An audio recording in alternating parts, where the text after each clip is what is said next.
Olá, pessoal, de volta aqui com o CMCast. Ricardo, como é que você tá? Tudo bem? Tudo bem, Carlinhos, tudo bem. Ricardo, temos duas grandes lideranças, né? Pra gente usar um termo que a turma da política alagoana gosta. Duas grandes lideranças aqui em Alagoas, que o pessoal até fala, o pessoal de fora diz, não, são os donos do Estado, Arthur Lira e Renan Calheiros. Só que esses dois têm uma peculiaridade, assim, que eu acho que une os dois, além de todo o poder, né? Nenhum dos dois conseguem ascender em Maceió de uma forma que a gente possa dizer, olha, teve mais votos do que aquele, ou tem um quinhão forte. Pelo contrário, toda vez que a gente abre as urnas em Maceió, em seguidas eleições, a gente vê que o ponto fraco de ambos é a capital alagoana. E eu queria que você discorresse sobre isso, que a gente começasse acho que pelo Calheiros, até a gente já falou, mas que a gente discorresse um pouco mais. A dificuldade do Calheiros, do MDB, que é o partido dos Calheiros, ter força em Maceió. E o Arthur também. O Arthur parece que não consegue não consegue seduzir esse eleitorado, que é o eleitorado da capital. Por quê, Ricardo? Pois é, por quê, né? Você começa muito bem. Eles são grandes e, de fato, são os dois personagens maiores da política alagoana e, nacionalmente, eles são grandes, né? A gente está falando do presidente da Câmara e de outro, um senador que foi presidente do Senado por 3 vezes, pelo menos. Acho que uma 4ª vez também, só que saiu, enfim. Ou seja, são dois personagens enormes na República, mas são pequenos em Maceió. Em Maceió, os dois, e você pontuou muito bem, têm uma dificuldade imensa de conquistar o eleitorado. O Calheiros, vamos sempre fazer uma digressão aí, enfim, voltar um pouco ao passado, foi candidato em 88 a prefeito, perdeu para Guilherme Palmeira e nunca mais conseguiu se recuperar. O Arthur Lira nunca conseguiu entrar em Maceió, o que é um pouco diferente. Foi vereador até na capital, mas ser vereador é uma proporcionalidade de votos assim, muito pequena, né? Não dá para ser um majoritário em Maceió. E aí, ano passado, se você lembrar, na campanha para deputado federal, pela primeira vez, até pelo crescimento do Bolsonaro, ele veio fazer a campanha em Maceió, fez comício em Maceió, foi surpreendente, né? Arthur Lira fez comício ali na orla, mas tinha muito a ver com aquele momento. Fato concreto e objetivo. Os dois, para mim, têm um perfil muito semelhante. Eles são políticos de redutos interioranos, que depende, a população desses municípios, dependem mais do dinheiro público do que em Maceió. Em Maceió você tem uma população muito mais diversa, você tem, enfim, uma população na periferia, né, que evidentemente é mais vulnerável. Isso. E essa vulnerabilidade, eu vou repetir uma coisa que eu digo sempre. Quem diz que a culpa é do povo está absolutamente equivocado. O pobre aqui. Não, culpe a pobreza, mas não culpe o pobre. O pobre é consequência da pobreza. Então, é muito mais fácil você conquistar um eleitor que está com fome, né, do que um eleitor que já está com uma mesa posta e bem posta. Tem uma frase do Brecht que eu gosto demais, e eu acho que vale a pena até para esse momento, que ele diz assim: primeiro o estômago, depois a moral. Eu vou cobrar moral, seja até moral política, de quem está com fome? Não posso nem devo. Eu sou também corresponsável por isso. Todos somos responsáveis pela fome, pela pobreza. Evidentemente, aqueles que têm mecanismos à disposição ou disponíveis para aplacar essa dor, a dor da fome, e não faz de forma altruística, é apenas um sacana, é mais um sacana. E a gente tem muito de sacana na atividade política, como também tem gente boa.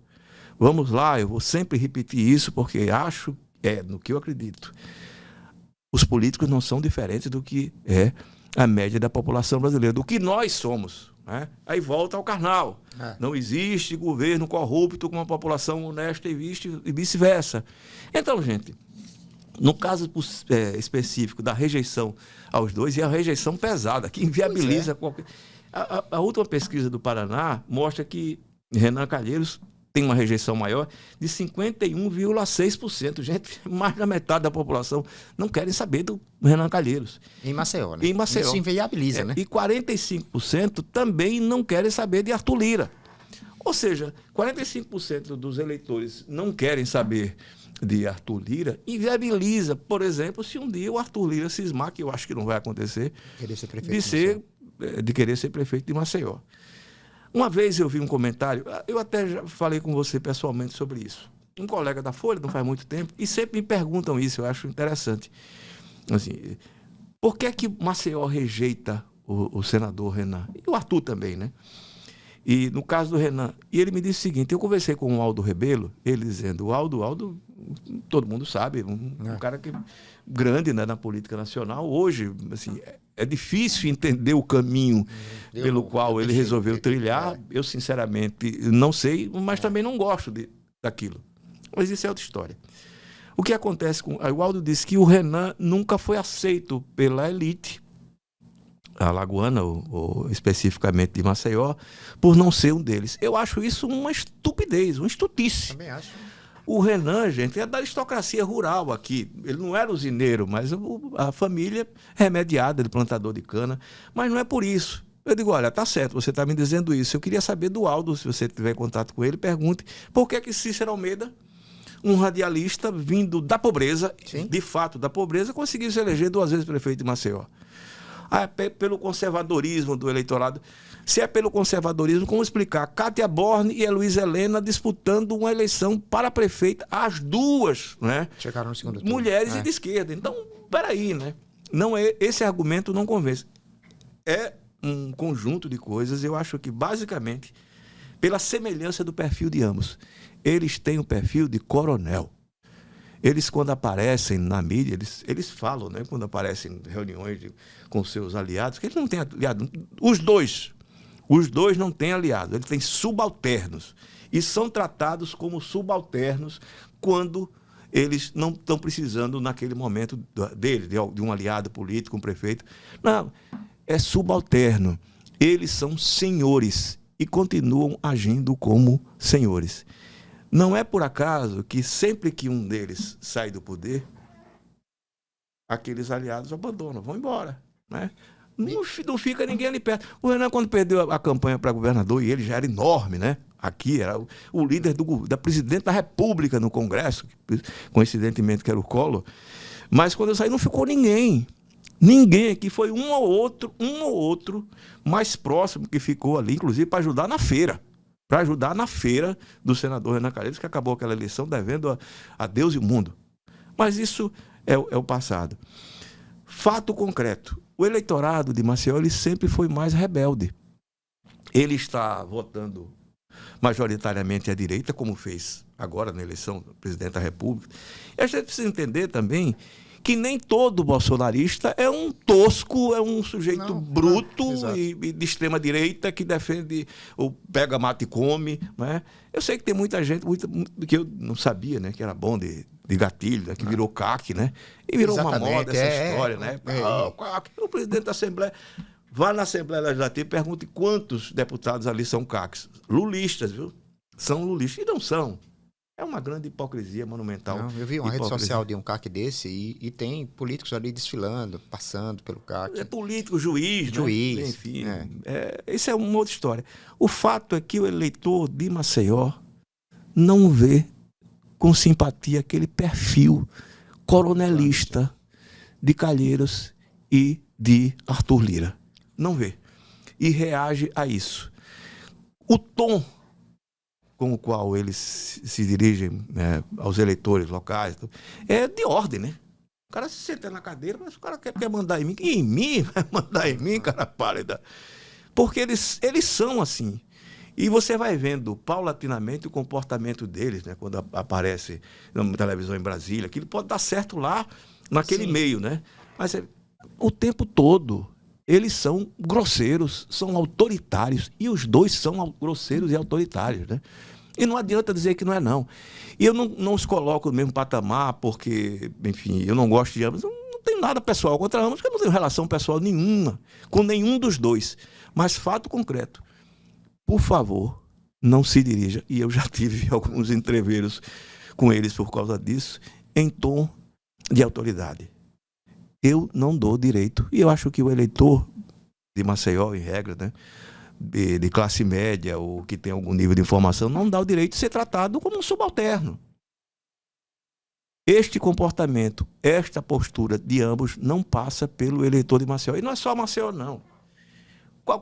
Nas capitais, e olha, gente, independentemente da tendência mais à direita ou à esquerda, essa postura autoritária, coronelística, né? Ela não entra. Não entra. Normalmente nas capitais. Por que nas capitais? Eu vou repetir. Porque normalmente o eleitorado de capital, principalmente num estado como nosso, né, pobre como no Nordeste, você tem no interior uma população muito dependente do serviço público, do dinheiro público. E aqui, não. Há essa diversidade. E também, vamos lá, há um aprendizado do eleitorado de periferia, né, em relação aos vigaristas que os procuram ali, né? Vai ali, o cara diz, tudo bem, estamos dando 50 aqui por voto. Aí o outro, se eu dou 50, eu dou 60. Diz, pega os 50, depois pega os 60. Pegue tudo que puder, pegue, porque essa turma, e você vai entender dessa forma, a única coisa que eles vão dar a você é aquele dinheiro ali. Só que o detalhe, é um cálculo de médio e longo prazo. No médio e longo prazo, você perde muito mais do que ganha. Tem a questão do pertencimento também, à cidade. Você não acompanha nenhuma desses dois personagens. Você não encontra eles no shopping, você não encontra eles no calçadão, você não encontra eles em canto nenhum. Seja na periferia, seja só quando tem aquele período específico. Que é o pedido do voto. O cara não vai para um restaurante aqui em Maceió. Pois é, então eu acho que tem essa questão do fulano vai para uma sala privada escondidinho ali, o cara tem medo de levar vaia, não é? Ou de um xingamento, uma provocação. Eu lembro, tem um deles, eu não vou dizer qual foi.